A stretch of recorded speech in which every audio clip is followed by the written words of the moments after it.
కళ్యాణ్ లాక్కు రావడం, లేదు అంటే కనుక బీజేపీ వాళ్ళు ఒంటరిగా చేయడం. కాకపోతే దమ్ముగా పవన్ని నిలదీసేటటువంటి లీడరు బీజేపీలో లేదు. అదే అంటున్నాను.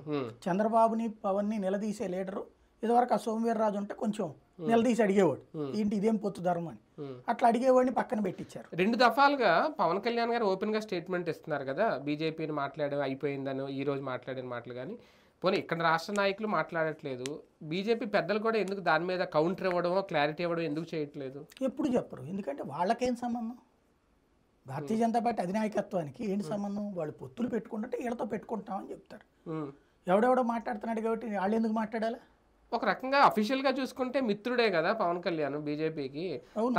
తన మిత్రుడే చెప్తున్నాడు బీజేపీ మాతో వస్తుంది, బీజేపీ కోసం నేను తగ్గాను, కొన్ని సీట్లు తగ్గించుకొని ఓపెన్ గా చెప్తుంటే ఇంకెందుకు మాట్లాడరు వాళ్ళు? దగ్గర చెప్పట్లేదుగా ముక్క, ఆయన తెలుగులో చెప్తున్నాడు, వాళ్ళకి తెలుగు అర్థం కాదు కదా.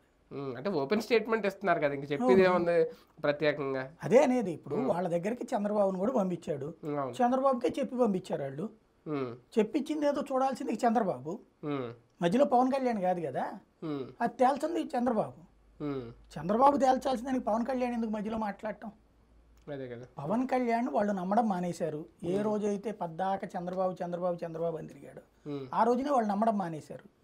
పవన్ కళ్యాణ్ మాత్రం తన మాటకు విలువిస్తారు కాబట్టి ఆ విలువని ఇలాగా చంద్రబాబుకి ఇద్దాం, చంద్రబాబుకి అప్పచెప్దాం ఆ విలువని అన్నటువంటి ఉద్దేశంతో ఉన్నాడు.